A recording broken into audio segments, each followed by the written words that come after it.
Academia Alagoana de Letras, tão bem representada por Alberto Rostan Lanverli de Melo, ao iniciar um novo projeto de divulgação da cultura alagoana, me convidou para falar sobre a obra da minha mãe, Eleônia Ceres.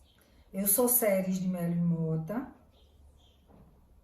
meu nome é uma parte do nome dela e exerço a profissão médica. Falar sobre uma grande escritora e contista, como a minha mãe, para os representantes da cultura e literatura alagoana, me deixou bastante atemorizada, porque vocês são detentores da palavra. Então, eu, aceitando a sugestão da minha filha Pilar, que é neta de Eleônia, resolvi falar sobre o único ângulo que eu sou especialista, que é do ponto de vista de filha. Ela era uma escritora por vocação. Existia nela um impulso irresistível de escrever. Os acontecimentos em volta dela, ela traduzia em palavras, artigos, crônicas, reflexões, peças de teatro, contos. Igual um pintor que é tocado pela beleza das cores, pela tristeza, pela alegria, pelas forças da natureza, pelo que ocorre à sua volta. Como éramos as duas mulheres da casa, a gente estava sempre junta. Ela na sua mesa de trabalho, escrevendo, criando, preparando aula, estudando, lendo, e eu ao seu lado, fazendo as minhas coisas de criança, tarefas da escola, lendo, desenhando, perguntando, e perguntando muito.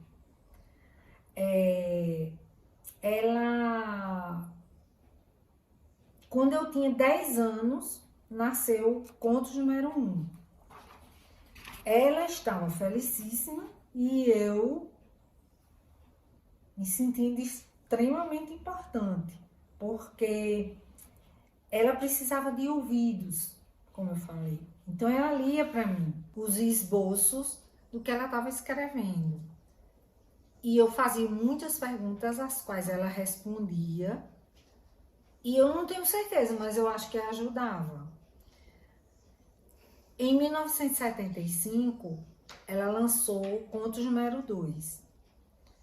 Em 77, ela publicou Reflexões, que eu chamava O Livro Azul. Ele nasceu exatamente como ela fala no livro. Sem querer, vamos pensando e escrevendo. A maioria em prosa, alguns em versos. Estou certa que reflexões podem ser também um gesto ou um suspiro. Os anos 80 foram os mais produtivos para ela. Em 1981 nasceu Contos Coletânea, onde ela reunia contos número 1, 5 contos, 5 contos de contos número 2 e mais 10 contos inéditos. Eu lembro a preocupação dela nessa época, que não era pela alegria da criação, mas pelo fato de que divulgar literatura naquela época tornou-se uma coisa quase inviável. O Brasil teve uma recessão que eu creio que foi a maior da história. E se vocês observarem com maior atenção, Contos Coletânea, na capa, está escrito um manifesto. E a sua impressão em papel jornal, aí trata-se de, abre aspas, um protesto contra as convenções que a distância dos grandes centros cria e tem deixado no anonimato tantos escritores de primeira água, sem que alguma coisa se faça, desde a chegada de Sua Alteza e a família real no Rio de Janeiro, em 1808.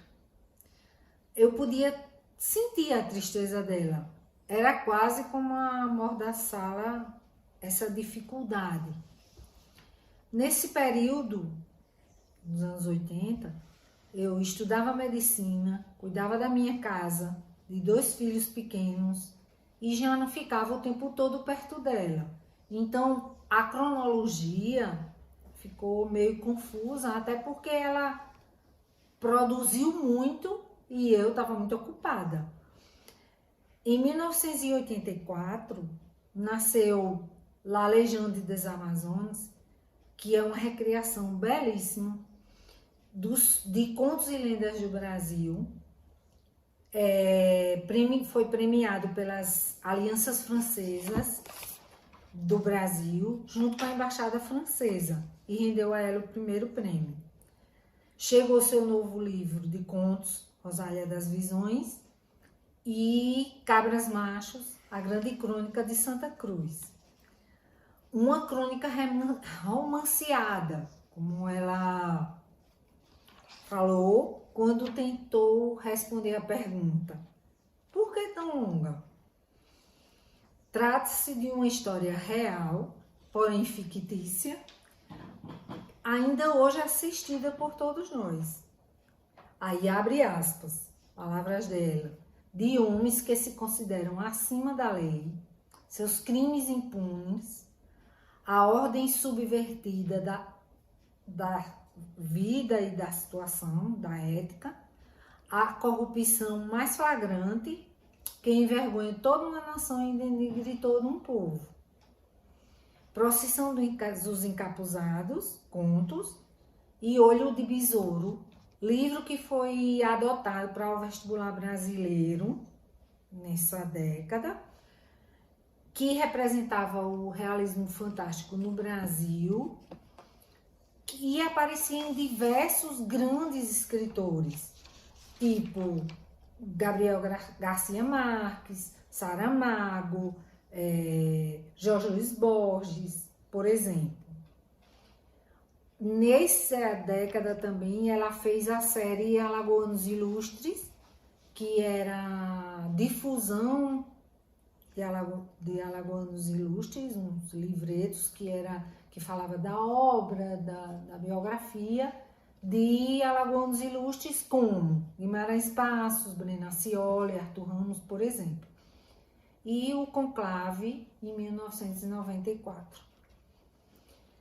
Eu quero agradecer a Maria de Lourdes do Nascimento, Lourdinha, que é escritora do livro Conto, grande pesquisadora, que com muita seriedade e dedicação estudou a obra da minha mãe, a minha filha Pilar, pelo sábio conselho, e ao tão reconhecidamente dinâmico e entusiasta presidente da Academia Alagoana de Letras, Alberto Rostão.